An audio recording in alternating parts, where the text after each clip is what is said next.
नमस्कार दोस्तों, मैं पारुल चौहान आप सभी का स्वागत करती हूँ आपके अपने प्यारे से परिवार रोजगार विद अंकित में। कैसे हैं आप सभी?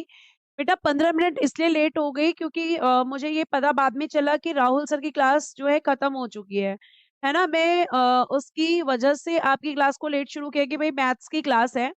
तो ऐसा ना हो कि सर उसको 10 मिनट या 15 मिनट फालतू लें। तो इस वजह से मैंने आपकी जो क्लास है ना उसको 10-15 मिनट लेट स्टार्ट किया। लेकिन अभी मैंने पूछा तो पता चला कि क्लास एग्जैक्ट टाइम पे खत्म हो गई थी। ठीक है? तो आपको इसीलिए मैं आपको रीज़न दे देती हूँ, इस वजह से मैंने लेट शुरू की क्योंकि मुझे लगा कि भई सर मैथ्स पढ़ा रहे हैं तो कई बार 5-10 मिनट ऊपर भी चला जाता है। तो आप सभी को सबसे पहले तो मेरी तरफ से गुड इवनिंग, नमस्ते, राधे-राधे, राम-राम, शस्त्री अकाल। कैसे हैं आप सभी? उम्मीद है कि आप बहुत अच्छे होंगे और आपका जो रिवीजन है वो भी बहुत अच्छा चल रहा होगा। जल्दी-जल्दी आप सभी लोग हाँ बेटा, मेरी तबीयत बिल्कुल ठीक है और मैं बिल्कुल ठीक हूँ। आप बताएँ कि आप लोग कैसे हैं? अब मैं आपकी क्लास को स्टार्ट करती हूँ, फटाफट हम क्लास कर लेते हैं, ठीक है? कोशिश करूँगी कि 4:30 तक आपकी क्लास ले लूँ क्योंकि 5 बजे मेरी फिर से क्लास है। तो आप जल्दी-जल्दी लाइव आ जाएँगे। आपको पता है कि हम आंग्ल-मराठा युद्ध पढ़ रहे थे और आंग्ल-मराठा युद्ध में मैंने आपको लास्ट बताया था कि यशवंत राव होलकर के साथ में जो अंग्रेज़ हैं, उन्होंने संधि की थी। ये मैंने आपको बताया था, है ना? तो ये आपको ध्यान रखना है कि जो आपको मैंने बताया था कि यशवंत राव होलकर, तो ये किसमें हुआ था? सेकंड वर्ल्ड वॉर में, सॉरी वर्ल्ड वॉर कह रही सेकंड आंग्ल मराठा युद्ध में। I am really very sorry. दूसरे आंग्ल मराठा युद्ध में आपका 1803 से 1806 जिसमें मैंने आपको संधियां बताई थी। ठीक है? तो आपका ये लास्ट था और फिर मैंने आपको बताया कि गवर्नर जनरल बन के आया था हेस्टिंग। अब आपको यहाँ पे ये चीज़ मतलब समझने वाली है कि ये वॉरेन हेस्टिंग्स है। ठीक है? वॉरेन हेस्टिंग्स है या हेस्टिंग्स है केवल ये हमें मैम बता दीजिए। बेटा मैं आपको ये भी बता दूँ यहाँ पर कि ये हेस्टिंग्स है और जब मैं आपको गवर्नर जनरल पढ़ाऊँगी, है ना? तो गवर्नर जनरल में आप देखेंगे कि एक वॉरेन हेस्टिंग्स है और एक हेस्टिंग्स है, तो ये दोनों अलग-अलग थे। तो अभी यहाँ पे कौन आया है? हेस्टिंग्स। आप इस बात को बहुत अच्छे से सुनेंगे बच्चा प्लीज़ मेरी आपसे रिक्वेस्ट है हेस्टिंग्स, ये वॉरेन हेस्टिंग्स अलग है और ये वाला हेस्टिंग्स अलग है। अब ये आपका भारत में गवर्नर जनरल बनकर आया और जब ये भारत में गवर्नर जनरल बनकर आया अच्छा, पहले भैया आपके प्रश्नों के उत्तर दे देती हूँ मैं, वरना आप मुझे पढ़ाने नहीं दोगे। आज बेटा आपकी 12 बजे क्लास इसलिए नहीं हुई क्योंकि मैं आज गई थी हॉस्पिटल और हॉस्पिटल में मुझे हो गया लेट, ठीक है? तो हॉस्पिटल में मुझे लेट हो गया इस वजह से मैंने आपकी क्लास 12 बजे से शिफ्ट कराई 3 बजे क्योंकि वहाँ पे टाइम ज़्यादा लगने वाला था और अपॉइंटमेंट लिया था तो आज जाना ज़रूरी था। इसीलिए आपकी क्लास को मैंने 3 बजे शिफ्ट करा दिया था और आपको टेलीग्राम ग्रुप में भी इन्फॉर्म कर दिया था। आई होप कि आपको पता चल गया होगा कि 12 से 3 क्यों शिफ्ट की गई थी। अब चलो यहाँ पे अब हम आगे बात करते हैं यहाँ पर। अगर मैं आपसे यहाँ पे आगे बात करती हूँ प्यारे बच्चे तो आप देखेंगे यहाँ पर कि जो हेस्टिंग्स है जब ये गवर्नर जनरल बन के भारत में आया तो इसने क्या किया इसका एक यहाँ पे एक नीति अपने साथ लेकर आया कि अब मराठाओं का अंत करना है। मतलब मराठाओं को पूरी तरीके से खत्म करना है और उनका जो साम्राज्य है उसको ब्रिटिश साम्राज्य में मिलाना है। ठीक है? ये आपको ध्यान रखना है। अब देखो यहाँ पर अगर मैं आपसे बात कर दूं तो आप देखोगे यहाँ पे क्या लिखा हुआ है कि गवर्नर जनरल बनकर आने के पश्चात अंग्रेजी नीति का पुनः यह लक्ष्य हुआ कि मराठा प्रभाव को पूरी तरीके से समाप्त किया जाए। तो जब हेस्टिंग्स गवर्नर जनरल बन के आया तो उसका क्या लक्ष्य था? मराठा प्रभाव को समाप्त करना। ठीक है, मराठा प्रभाव को समाप्त करना आपको ध्यान रखना है कि ये यहाँ पर इनका लक्ष्य था और ये बात आपको बहुत अच्छे से जाननी है। ठीक है बच्चे, अब आगे हम चल सकते हैं। प्रथम आंग्ल मराठा अजय कुमार जी कल पढ़ा दिया है और सेकंड भी कल पढ़ा दिया है। आज हम पढ़ेंगे थर्ड वाला। अब जो थर्ड वाला है उसके बारे में थोड़ी सी कहानी आप सुन लो। थर्ड वाले जो आपका आंग्ल मराठा युद्ध शुरू होगा वो होगा पिंडारियों की वजह से। अब आप कहोगे मैम पिंडारी कौन होते थे? तो बच्चे पिंडारियों की अगर मैं आपसे बात करूं तो जो पिंडारी थे वो आपके मराठाओं के सैनिक थे एक तरीके से। ठीक है, मराठाओं के सैनिक थे और मराठाओं के जो सैनिक हुआ करते थे उन पर क्या किया इस हेस्टिंग्स ने उनका दमन करना शुरू किया मतलब उनको उनको एक तरीके से खत्म करने की कोशिश की। और क्योंकि वो मराठा सैनिक थे तो जाहिर सी बात है कि मराठा तो उनको प्रोटेक्ट करेंगे। तो इस तरीके से मराठा भी वहां पर इन्वॉल्व हो गए। और जब मराठा इन्वॉल्व हुए तो अंग्रेजों और मराठाओं के बीच में युद्ध शुरू हुआ, जिसे इतिहास में तीसरा आंग्ल मराठा युद्ध के नाम से जाना जाता है, या थर्ड आंग्ल मराठा युद्ध के नाम से जाना जाता है। तो आप इन सारी चीजों को बहुत अच्छे से ध्यान रखेंगे। बेटा प्लीज आप लोगों से मेरी रिक्वेस्ट है कि आप लोग पढ़ लीजिए। अगर आप लोग नहीं पढ़ेंगे तो मैं कैसे पढ़ा पाऊंगी? इतनी सारी बातें आपको मुझसे करनी होती हैं। ठीक है? और बहुत सारा आपके अंदर एक्साइटमेंट होता है, सारी चीजें आपको मुझसे पूछनी है, बता दूंगी। लेकिन अभी जो मैं आपको पढ़ा रही हूँ, प्लीज आपसे रिक्वेस्ट है कि उसको पढ़ लो, वरना आपको फिर परेशानी होगी, चीजें समझ में नहीं आएंगी।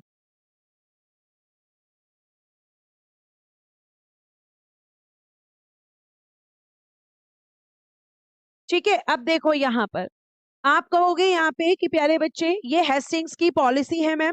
हेस्टिंग्स यहाँ पर आया और उसका पहली ये उसकी नीति है कि भाई किसी भी तरीके से मराठाओं के प्रभाव को समाप्त करना है। फटाफट इसको यहाँ तक लिखेंगे, मराठा प्रभाव को समाप्त करना है। और उसके बाद में यहाँ पर इसने क्या किया, तो पिंडारियों का दमन करना ये शुरू करेगा। और उसके बारे में मैं आपको बताने जा रही हूँ। तो आप जो है नेक्स्ट स्लाइड पे देखेंगे कि मैं आपको क्या लिखवा रही हूँ यहाँ पर। देखिए यहाँ पर हेस्टिंग्स ने क्या किया। हेस्टिंग्स ने पिंडारियों का दमन शुरू किया। अब जल्दी से मुझे बताओ पिंडारी कौन है? मैंने आपको बताया था कि पिंडारी कौन है, तो आप कहोगे कि मैं मराठाओं की सेना में शामिल होने वाले ये हैं, जो व्यक्ति हैं और ये एक सैनिक के रूप में यहाँ पर काम कर रहे हैं, आपके पिंडारी मराठाओं की सेना में शामिल हैं। और जब इनका दमन होना शुरू होगा, मतलब इन पर हेस्टिंग्स अत्याचार करेगा, इनको खत्म करेगा, तो मराठा इनको प्रोटेक्ट करेंगे कि नहीं करेंगे? मैम बिल्कुल करेंगे। और मराठा जब इनको प्रोटेक्ट करेंगे तो युद्ध होगा कि नहीं होगा? बिल्कुल होगा। तो पिंडारियों का दमन जो करने की यहाँ पर पॉलिसी अपनाई थी हेस्टिंग्स ने, वही कारण बना था आपका तीसरे आंग्ल मराठा युद्ध का। ये बात बेटा आपको बहुत अच्छे से ध्यान रखनी है। अब तीसरा आंग्ल मराठा युद्ध कब शुरू हुआ था वो भी मैं आपको बता दूं, पहले रीजन पढ़ लो। हेस्टिंग्स ने पिंडारियों का दमन शुरू किया। पिंडारी मराठा सेना में भी काम करते थे, अतः मराठा भी युद्ध में शामिल हो गए। और युद्ध में शामिल हो गए तो कौन सा युद्ध था मैम? तो बेटा जी ये थर्ड आंग्ल मराठा युद्ध था। थर्ड आंग्ल मराठा युद्ध, और ये बहुत लंबे समय तक नहीं चला था। और ये आपका कब से कब तक चला था? 1817 में शुरू हुआ था और 1818 तक चला था। इतनी बात आपको ध्यान रखनी है। मैम 4 बजे तक ही क्लास लेना, हमारी यूपीएसआई की क्लास है। ओके ठीक है बेटा, आगे सुनो। 1817 तक पिंडारियों का पूर्ण दमन हो गया, मतलब पूरी तरीके से हेस्टिंग्स ने पिंडारियों को खत्म कर दिया। पूरी तरीके से प्यारे बच्चे यहाँ पर क्या कर दिया, पिंडारियों को खत्म कर दिया गया। और मैंने आपको ये बहुत अच्छे से बताया था कि जिस समय की मैं बात कर रही हूँ, इस समय पर पेशवा के पद पर कौन है? बाजीराव सेकंड है। तो आप कहोगे यहाँ पर दमन हो गया इन लोगों का, मतलब इन लोगों को पूरी तरीके से खत्म। अभी मैं आपको ये भी बता दूं कि उसके बाद यहाँ पे क्या हुआ।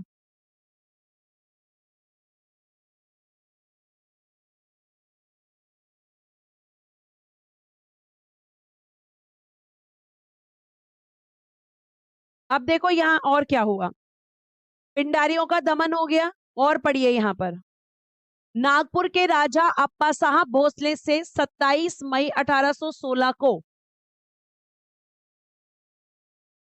आप पहले मुझे बताओ पीछे वाली स्लाइड आपने लिख ली? ये वाली लिख लेना बेटा, ये वाली स्लाइड लिखिए फटाफट पहले, जल्दी से।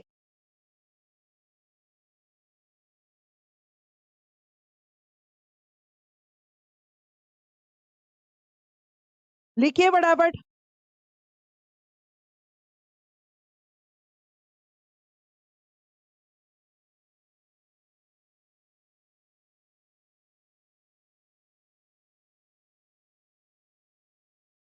लिख लिया? चलो बहुत बढ़िया, आगे अब आ जाओ। नागपुर के राजा है यहाँ पर अप्पा साहब। अप्पा साहब भोसले से 27 मई 1816 को नागपुर की संधि की थी। नागपुर की संधि की, ठीक है, नागपुर देखो इंग्लिश में ठीक लिखा हुआ है।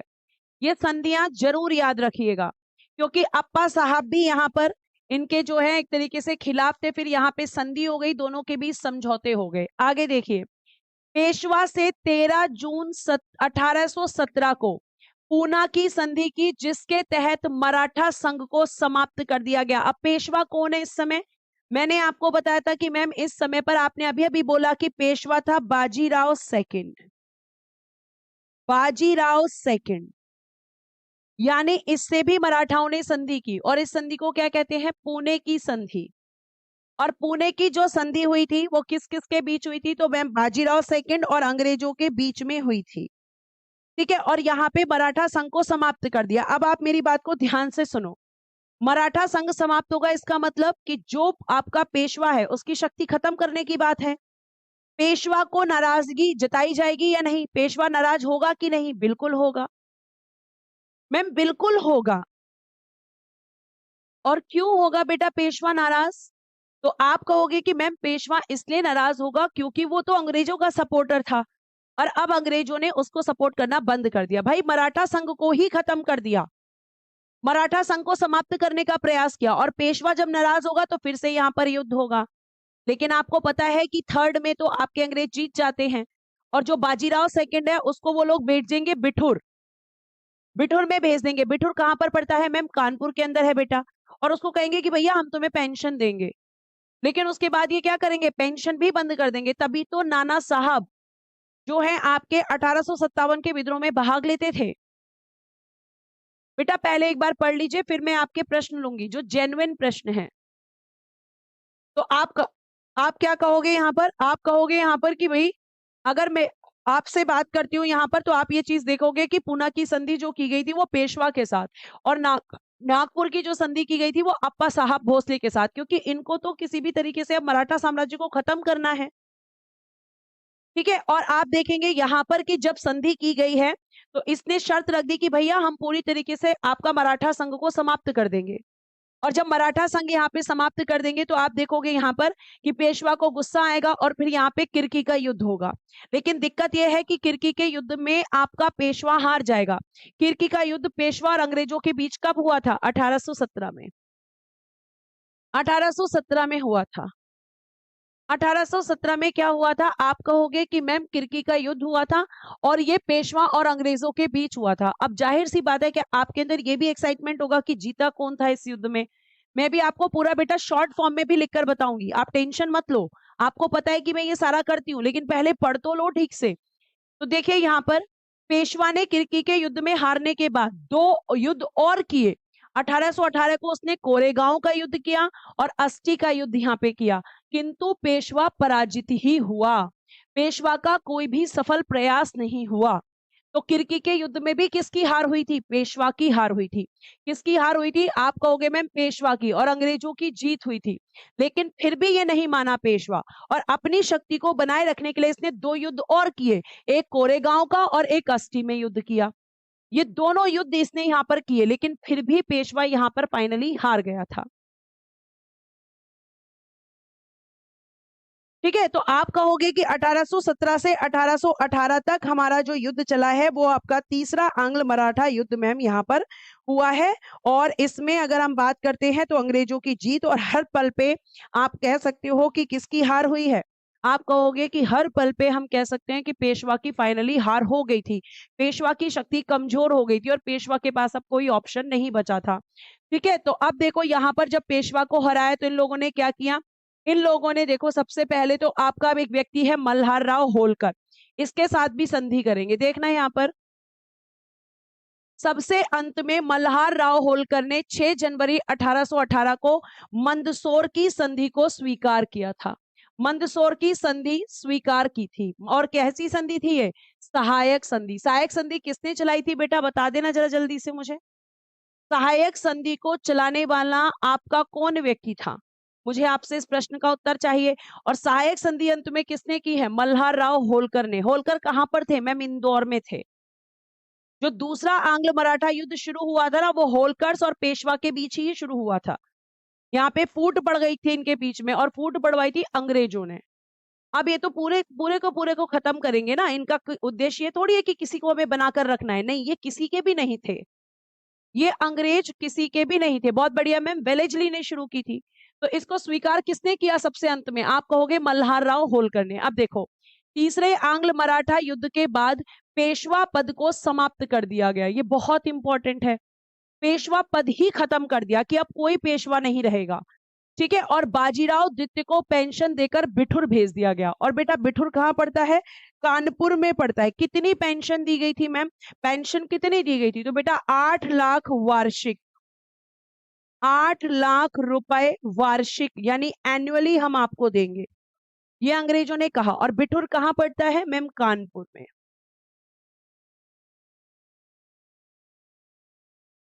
तो कहां से शुरू हुआ था मैम? पिंडारियों से शुरू किया था इन लोगों ने, और फिर धीरे धीरे करके जितने मराठा थे, जो भी बचे हुए थे, सबको इन्होंने खत्म किया। सबसे पावरफुल पेशवा था, उसको भी खत्म कर दिया। और बाजीराव सेकंड किसका बेटा था? मैंने आपको बताया था, जरा बता तो दो एक बार मुझे जल्दी से, फटाफट इसको नोट कीजिए। और मैं अब आपको फिर एक क्विक रिवीजन देती हूँ थर्ड वाले का, कि थर्ड वाला आखिर कैसे शुरू हुआ था, क्या चीजें थी।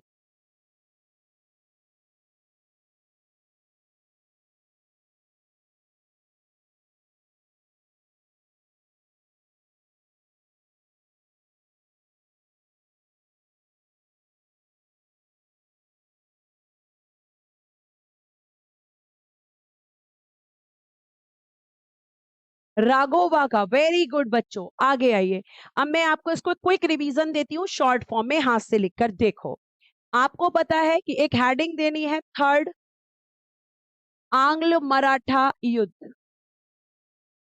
आंग्ल मराठा युद्ध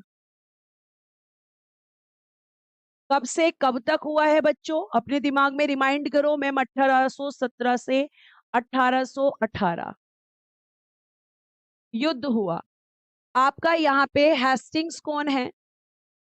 तो मैम जो हेस्टिंग्स है, ये इस समय पर गवर्नर जनरल है। और इसकी नीति क्या है?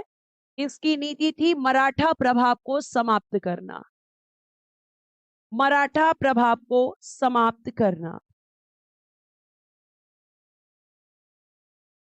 पूरी तरीके से खत्म करना, यही पॉलिसी बेटा मैंने आपको बताई थी, यही नीति मैंने आपको बताई थी। तो आप कहोगे मैम आपने यही हमें बताया था। अब इसके लिए हेस्टिंग्स ने क्या किया? इसके लिए हेस्टिंग्स ने पिंडारियों का दमन शुरू किया। हेस्टिंग्स ने पिंडारियों का दमन शुरू किया। पिंडारियों का दमन शुरू किया। और कब तक कर दिया? 1817 तक दमन कर दिया। अब आप मुझे ये बताएंगे ब्रैकेट में, सॉरी ब्रैकेट में कह रही हूं, कमेंट बॉक्स में, कि पिंडारी कौन थे? पहले आप ये बताइए, तब मैं आगे बढ़ूंगी। आपको मैंने अभी बताया कि पिंडारियों का दमन शुरू किया और 1817 तक सभी पिंडारियों का दमन हो गया। पूरी तरीके से इसने पिंडारियों को खत्म कर दिया। हाँ बेटा, मंदसौर एमपी में पड़ता है।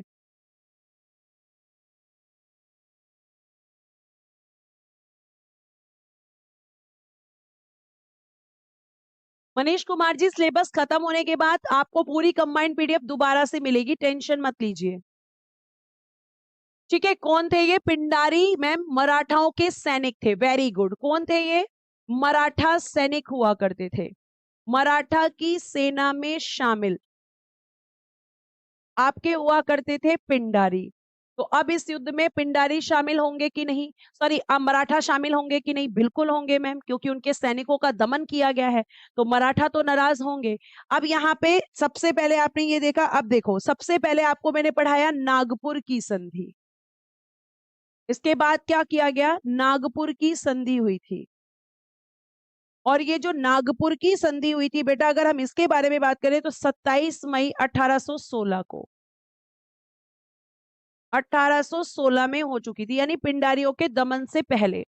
तो नागपुर की संधि किस किस के बीच में हुई थी? राजा अप्पा साहब भोसले, भोसले और प्लस अंग्रेज, इनके बीच में ये संधि हो गई।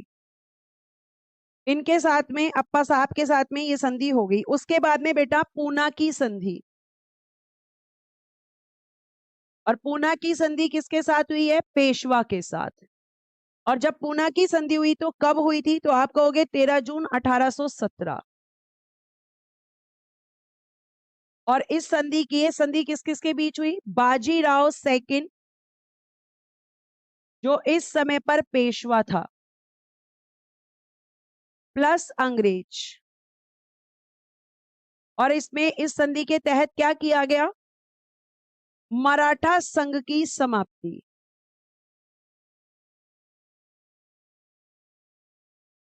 कि खत्म करो भाई, तो मराठा संघ को खत्म कर दिया गया, मराठा संघ की समाप्ति कर दी गई इस संधि के द्वारा। ठीक है, फिर हुआ आपका किर्की का युद्ध। मेन आपको वही याद रखना है। फिर क्या हुआ? मैंने आपको बताया था पॉइंट टू पॉइंट की, उसके बाद में हुआ था किर्की का युद्ध।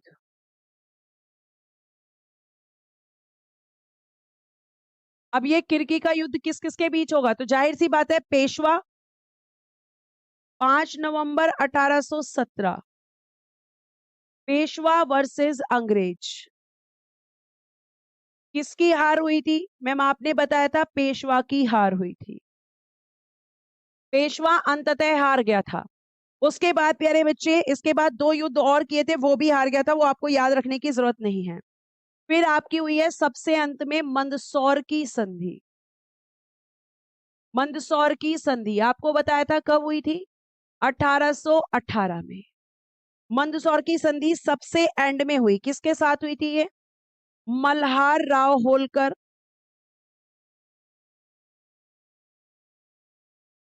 और अंग्रेज, इनके बीच में हुई है।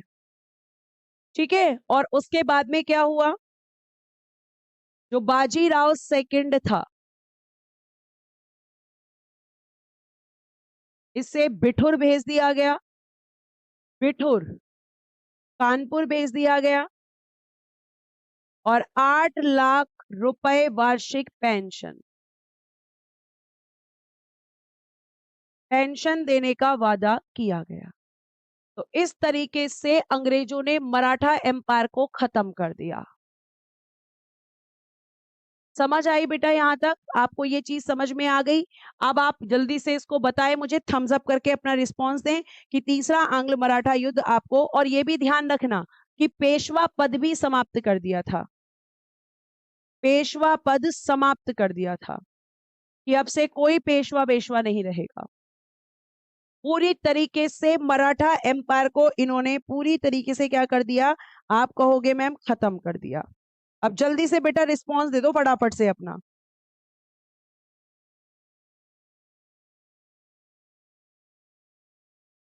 रिस्पांस चाहिए मुझे आप लोगों का, जल्दी से रिस्पांस दे देंगे।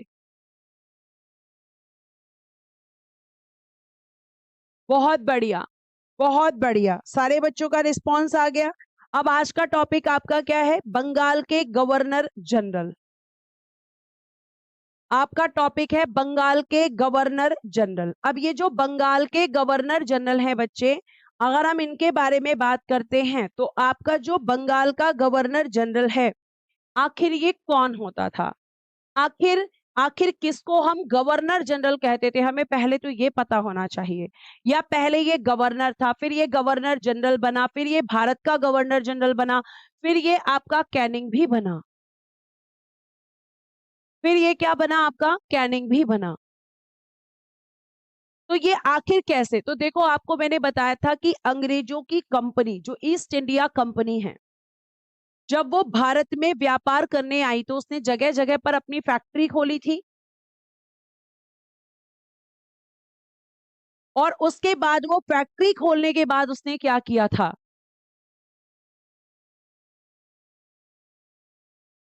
तो आप कहोगे कि मैम फैक्ट्री खोली उन्होंने जगह जगह, तो उन सबको मेंटेन करने के लिए एक व्यक्ति की जरूरत थी, और उस व्यक्ति को सबसे पहले कहा गया आपका गवर्नर। फिर वो जैसे ही उसकी शक्तियां और बढ़ी तो वो बना बंगाल का गवर्नर जनरल, फिर और शक्तियां बढ़ी तो वो बन गया भारत का गवर्नर जनरल। लेकिन एक समय ऐसा आया कि शक्तियां बढ़ रही हैं तो उसने अपनी शक्तियों का मिसयूज किया, तो ब्रिटेन की सरकार ने कहा कि भैया ये व्यक्ति इतना पावरफुल हो गया कि इसकी वजह से हमारे देश में युद्ध जैसी सॉरी विद्रोह जैसी स्थिति हो गई भारत में, तो इसकी शक्तियों को कम करने की जरूरत है। तो फिर भारत के गवर्नर जनरल से जो शक्तियां थी वो कम करके किसको दे दी गई? वायसराय को, मतलब उसको एक नाम दिया गया वायसराय। और अगर आपने पॉलिटी में पढ़ा है तो पॉलिटी में आपको ये चीजें बड़े अच्छे से बताई गई होंगी। ठीक है, ये आपको ध्यान रखना है। अब देखो यहां पर अगर मैं आपसे बात करती हूँ, बेटा कानपुर यूपी वाला है, एमपी वाला कानपुर कौन सा है? मिस ऋषि बेटा ये कानपुर यूपी वाला है। और ये क्योंकि बाजीराव सेकंड को पेंशन देने का वादा किया, लेकिन इनके पुत्र है दत्तक पुत्र नाना साहब, उनकी पेंशन को बंद कर देंगे अंग्रेज, तभी तो वो 1857 के विद्रोह में शामिल होंगे। ठीक है, गुड न्यूज बताओ मैम, क्या गुड न्यूज सुननी है आपको? गुड न्यूज ये है कि आज मेरे टेस्ट हुए थे और जो टेस्ट है वो सारे अच्छे आए हैं, पॉजिटिव आए हैं, ये गुड न्यूज है। और कौन सी गुड न्यूज की तुम लोग वेट कर रहे हो? ये बताओ मुझे, अपने दिमाग खुद से दौड़ाते रहते हो। हाँ, आज मैं आपको बताने वाली थी, आज मैं गई थी और मेरी सारी रिपोर्ट्स नॉर्मल हैं। ठीक है, तो यही तो गुड, और कौन सी आपको बता तो दिया शुरू में, और कौन सी गुड न्यूज तुम्हें मुझसे सुननी है? चलो अब यहाँ पे देखो, अगर हम बात करते हैं तो देखो लिखा हुआ भी है कि बंगाल का गवर्नर, फिर बंगाल का गवर्नर जनरल, फिर बंगाल का सॉरी फिर भारत का गवर्नर जनरल, और फिर बनेगा कैनिंग। पहले देखो इसको क्या कहा गया, मैंने आपको बताया था, मुझे पहले ये बताओ कि अंग्रेजों का शासन शुरू कहां से हुआ था। जैसे एक व्यक्ति है तो इसको पहले कहा जाएगा केवल बंगाल का गवर्नर। अब ये बंगाल का ही क्यों कह रहे हैं, जल्दी से आंसर करो। बंगाल का गवर्नर, गवर्नर ऑफ बंगाल, फिर इसी व्यक्ति को कहा जाएगा बंगाल का गवर्नर जनरल, गवर्नर जनरल। फिर इसी व्यक्ति को कहा जाएगा कि अब ये बन गया है पूरे भारत का गवर्नर जनरल। फिर इसी की शक्तियों को जब कम किया जाएगा तो ये कहलाएगा भारत का वायसराय।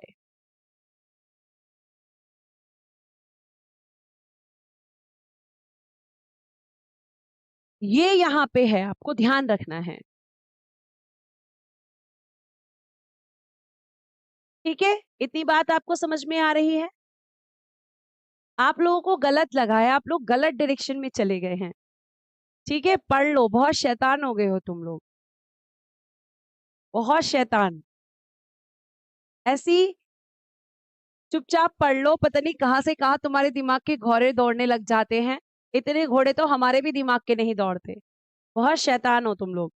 तो ये आपका एक ही व्यक्ति का, तो पहले आपको आपने बताया कि मैम मैंने आपसे एक प्रश्न पूछा था कि अंग्रेजों का शासन कहां से शुरू हुआ, आपने कहा बंगाल से।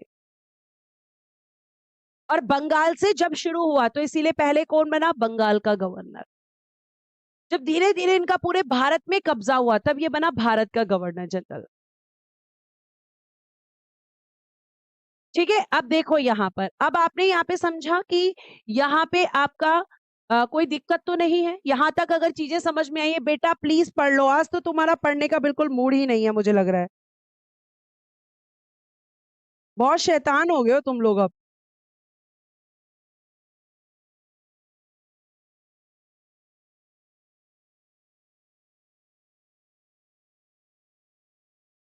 ठीक है, चलो अब यहाँ पे अगर हम बात करते हैं तो आप देखोगे प्यारे बच्चे कि यहाँ पे आपने ये चीज देखी, अब आपने ये चीज देखी तो अब आपसे क्वेश्चन यहाँ पर बनेगा कि बंगाल का पहला गवर्नर कौन था। तो बताइए कौन था बंगाल का पहला गवर्नर? मैंने आपको बताया था कि बंगाल का पहला गवर्नर कौन था।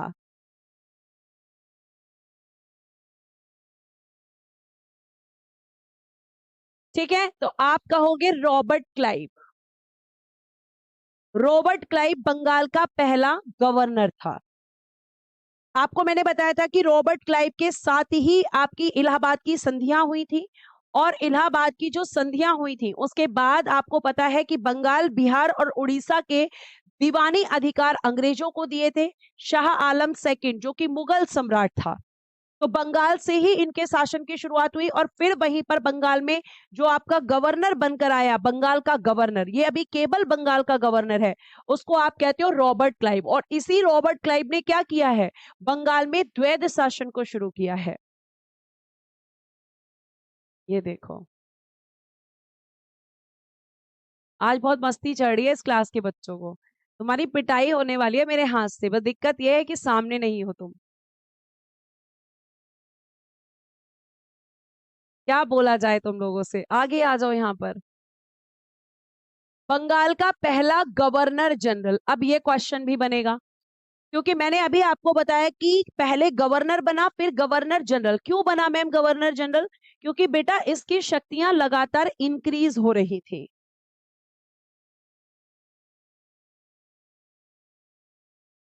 ठीक है, क्योंकि लगातार इनकी शक्तियां क्या हो रही थी, इंक्रीज हो रही थी। और इंक्रीज हो रही थी तो गवर्नर जनरल ये बना था आपका 1773 के रेगुलेटिंग एक्ट से। रेगुलेटिंग एक्ट आपने पढ़ा होगा पॉलिटी के अंदर। रेगुलेटिंग एक्ट का मतलब था, जैसे मैंने आपको बताया कि कंपनी है और यहाँ पे बहुत सारे लोग काम कर रहे हैं आकर भारत के अंदर, तो भाई कोई उनको रेगुलेट करने के लिए भी तो चाहिए। जैसे आपने फैन का रेगुलेटर देखा होगा, देखा है बेटा, आपने बिल्कुल देखा होगा। और फैन क्या करता है, वो रेगुलेटर क्या करता है, फैन को कंट्रोल करता है मैम। तो इसी तरीके से अंग्रेजों को कंट्रोल करने के लिए क्या आया था, रेगुलेटिंग एक्ट आया था भारत के अंदर। तो आप यहां पे कहोगे कि मैम जो गवर्नर जनरल यहां पर बना वो 1773 के रेगुलेटिंग एक्ट के द्वारा बना, और इस गवर्नर जनरल की शक्तियों को यहां पर बढ़ाया गया। ठीक है, आगे देखिए, उसके बाद फिर यहाँ पे अभी ये बंगाल तक सीमित था। अब भारत का पहला गवर्नर जनरल, ये सीधे सीधे क्वेश्चंस आते हैं बच्चे, ये बहुत इंपॉर्टेंट चीजें मैं आपको बता रही हूँ।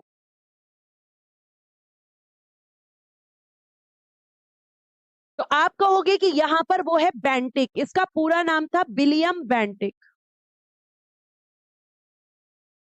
विलियम बेंटिक ये बना था 1833 के अधिनियम से। 1833 में जो बंगाल का गवर्नर जनरल था उसको बना दिया गया भारत का गवर्नर जनरल। और फिर मैंने आपको लास्ट क्या बताया था, भारत का वायसराय। अभी मैं पूछूंगी तुमसे, रुक जाओ अभी। तो देखो यहां पर क्या है, ये सारे क्वेश्चंस बनते हैं बेटा जी, इसीलिए आपके मैंने पहले स्लाइड पे इनको मेंशन किया हुआ है। फिर आपका लिखा है भारत का पहला वायसराय कौन था, कैनिंग, किस अधिनियम से बना था, 1858 के अधिनियम से। 1858 में एक एक्ट आया था, उससे ये बना था। ठीक है, ये सारे क्वेश्चंस बनते हैं आगे।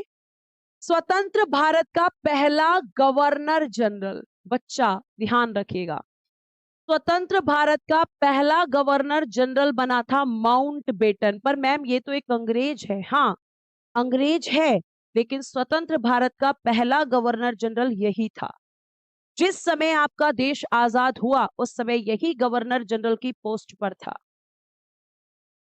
ठीक है, ये आपको ध्यान रखना है। आगे देखिए, स्वतंत्र भारत का पहला भारतीय गवर्नर जनरल, ये भी इंपॉर्टेंट है।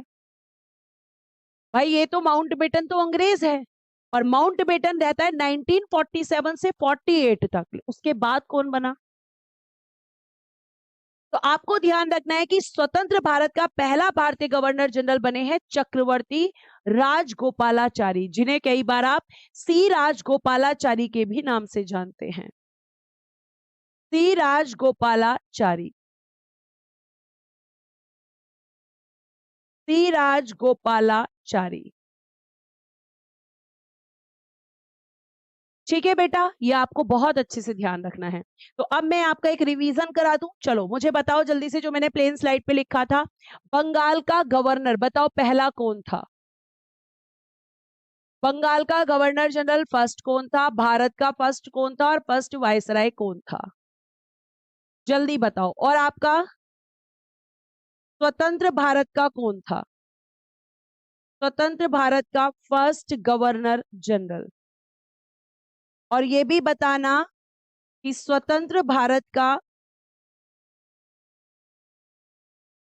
प्रथम भारतीय governor general. First Indian governor general. बताइए, ये भी आपका प्रथम ही बताना है। बताओ जल्दी जल्दी, देखते हैं कितने बच्चे आंसर कर रहे हैं और तुम्हें याद हुआ या नहीं। रॉबर्ट क्लाइव था मैम। फिर गवर्नर जनरल कौन बना था? Hastings, Warren Hastings. आपका फर्स्ट यहां पर भारत का कौन बना था? William Bentinck.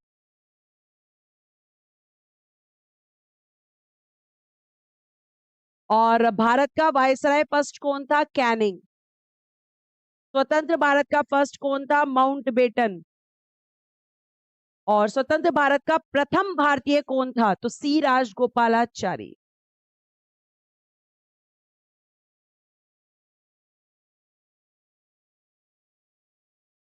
सी राजगोपालाचारी। क्या यहां तक की बात समझ में आ गई है? क्या आपको ये सब चीजें समझ में आ गई हैं? बहुत बढ़िया, अजय कुमार ने पूरी लिस्ट एक साथ भेजी है। Very good Ajay. आगे आइए, अब हम बात करेंगे एक एक करके आपके गवर्नर जो बने हैं।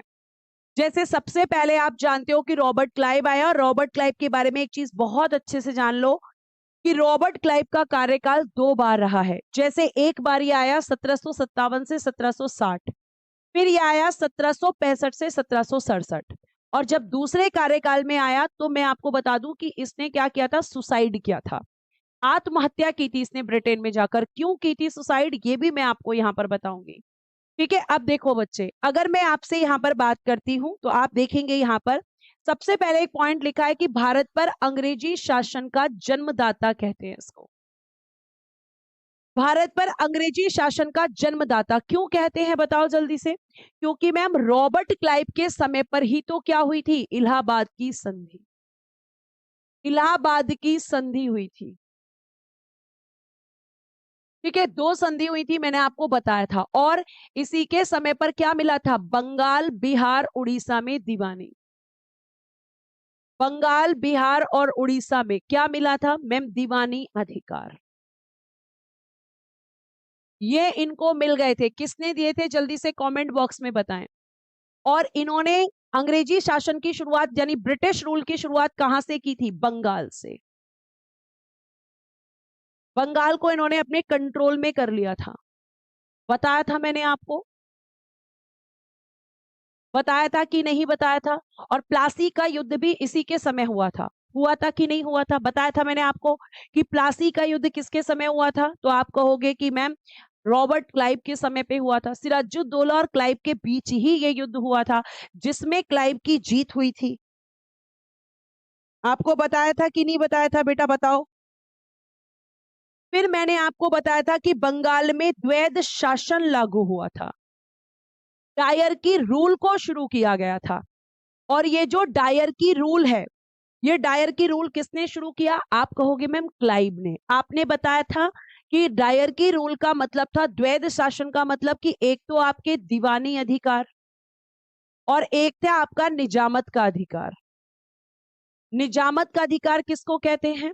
जिसमें मैम कानूनी अधिकार होते हैं, जिसमें लॉ बनाना होता है, कानूनी अधिकार या कानूनी व्यवस्था जहां पर मैनेज की जाती है, उसको कहते हैं निजामत का अधिकार। तो बंगाल के अंदर दीवानी अधिकार किसको मिले थे? आप कहोगे कि मैम दीवानी का मतलब होता है एक तरीके से जो राजस्व अधिकार होते हैं, जो रिवेन्यू कलेक्शन का जो यहां पर काम होता है, उसको कौन करेगा? ये तो करेंगे मैम अंग्रेज। और निजामत में मैं आपको बता दूं कि निजामत में जो कानून बनाना है, कानून अगर बनाना है तो वो कौन बनाएगा? कानून बनाना काम होगा आपके नवाब का, उसकी व्यवस्था को देखना काम होगा नवाब का। लेकिन जो अधिकार हैं वो किसके होंगे? अधिकार रहेगा अंग्रेजों का। मतलब अधिकारी बनकर कौन बैठेंगे? अंग्रेज। और ये दोनों अधिकार मैंने आपको बताए थे कि दीवानी अधिकार लिए थे 26 लाख रुपए वार्षिक पेंशन देकर। और आपको यह भी बताया था कि निजामत या कानून व्यवस्था का जो अधिकार दिया था, वो भी मैंने आपको बताया था कि प्यारे बच्चे वो अधिकार इनको कब मिलेंगे? तो आप कहोगे कि मैम वो अधिकार यहां पर आपको बताया, आपने बताया था कि जो अंतिम मुगल सम्राट है, ठीक है। अंतिम मुगल सम्राट शाह आलम द्वितीय ने दीवानी अधिकार दिए थे, और निजामत का अधिकार जो दिया गया था वो दिया गया था आपका जो है आपका अंतिम जो बंगाल का गवर्नर जनरल, सॉरी अंतिम कह रही हूँ, नजमुद्दौला, मीर जाफर का जो बेटा था नजमुद्दौला, उसके द्वारा ये अधिकार दिए गए थे निजामत के, और उनको 53 लाख रुपए दिए थे नवाब को, इसने, अंग्रेजों ने आपके नजमुद्दौला को। यहां तक की बात समझ में आई या नहीं, जल्दी से एक बार कमेंट बॉक्स में बताएं। बात यहां तक की समझ में आई या नहीं, फटाफट बताएं। डायर की रूल समझ में आया या नहीं, रिस्पॉन्स दे फटाफट।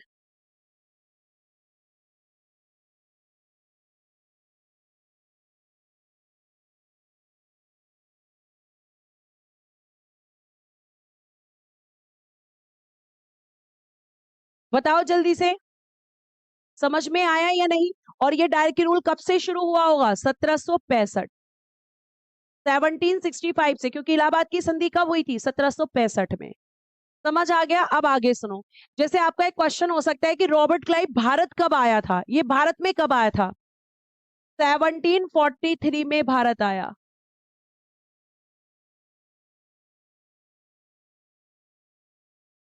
सेवनटीन फोर्टी थ्री में भारत आया, पर गवर्नर कब बना, 1757 में।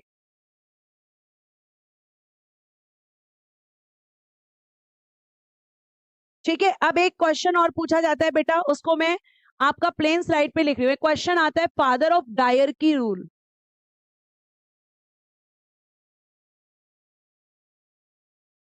फादर ऑफ डायर की रूल, द्वैध शासन का जनक कौन था।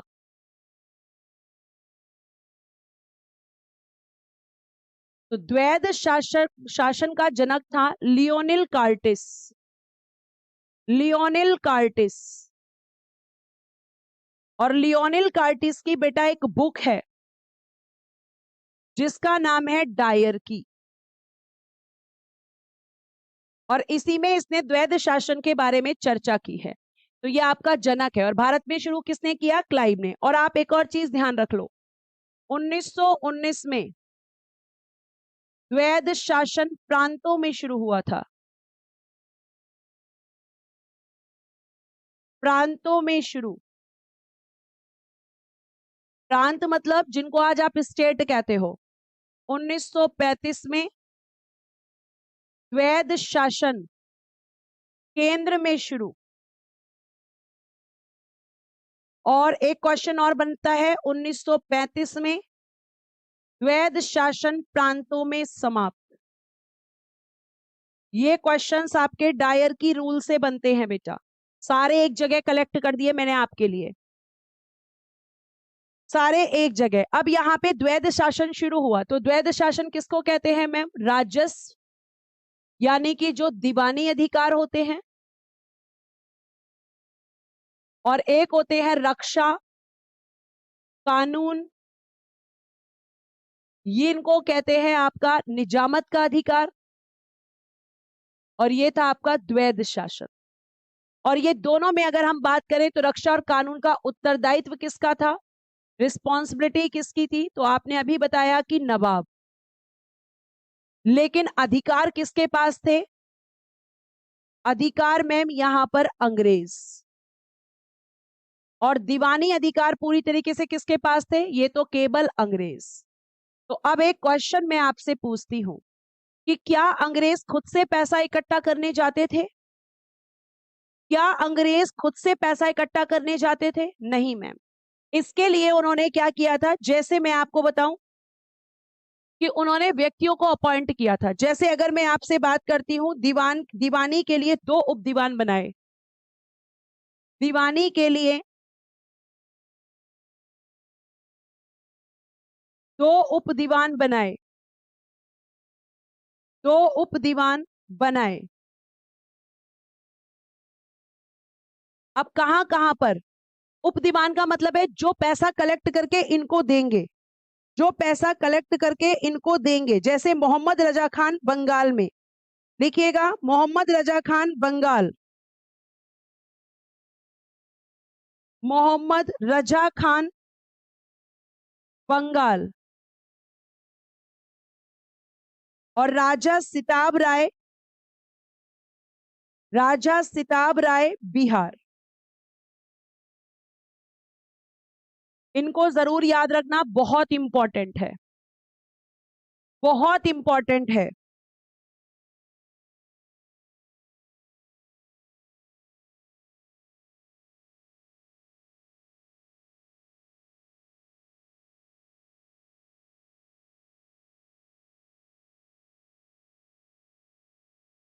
बात समझ में आई यहां तक?